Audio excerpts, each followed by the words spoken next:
ഹേ friends, അപ്പോൾ നമ്മൾ ഈ ഒരു വീഡിയോ പറയാൻ പോകുന്നത് ഇന്ത്യ ഇംഗ്ലണ്ട് ടെസ്റ്റ് പരമ്പരയിലെ ആദ്യ ദിവസത്തെ കളി അവസാനിക്കുമ്പോൾ ആദ്യം ബാറ്റിംഗ് ഇറങ്ങിയ ഇംഗ്ലണ്ട് 64.3 ഓവറിൽ 246 റൺസ് മാത്രമാണ് ഇംഗ്ലണ്ടിന് എടുക്കാൻ സാധിച്ചുള്ളൂ. ഇംഗ്ലണ്ട് ബാറ്റിംഗ് നിരയിൽ ആർക്കും തന്നെ കാര്യമായ ബാറ്റിംഗ് പ്രകടനം എടുക്കാൻ സാധിച്ചില്ല.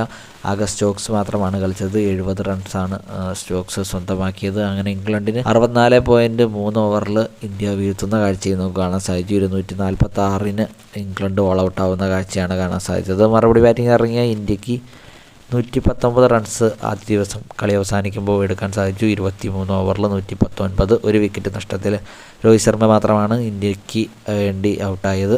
ജയ്സ്വാളും അതുപോലെ തന്നെ ഗില്ലുമാണ് ഇപ്പോൾ ക്രീസിലുള്ളത്.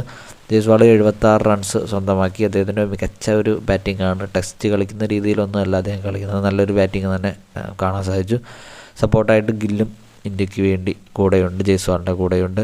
ഇംഗ്ലണ്ടിന് വേണ്ടി വിക്കറ്റ് സ്വന്തമാക്കിയത്, ഇംഗ്ലണ്ടിൻ്റെ വിക്കറ്റുകൾ പിഴുതത് ആരൊക്കെയാണെന്ന് നോക്കാം.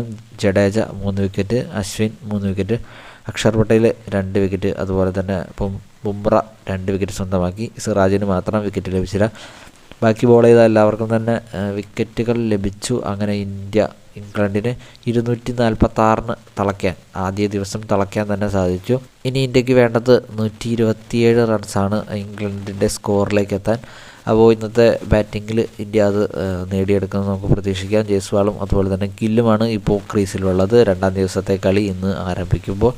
അപ്പോൾ മികച്ച ഒരു മത്സരം തന്നെ ഇന്ത്യയുടെ ഭാഗത്ത് നിന്ന് കാണാൻ സാധിക്കും. അപ്പോൾ ഇതുപോലത്തെ കൂടുതൽ വീഡിയോസിനായിട്ട് ചാനൽ സബ്സ്ക്രൈബ് ചെയ്യാൻ. ബൈ.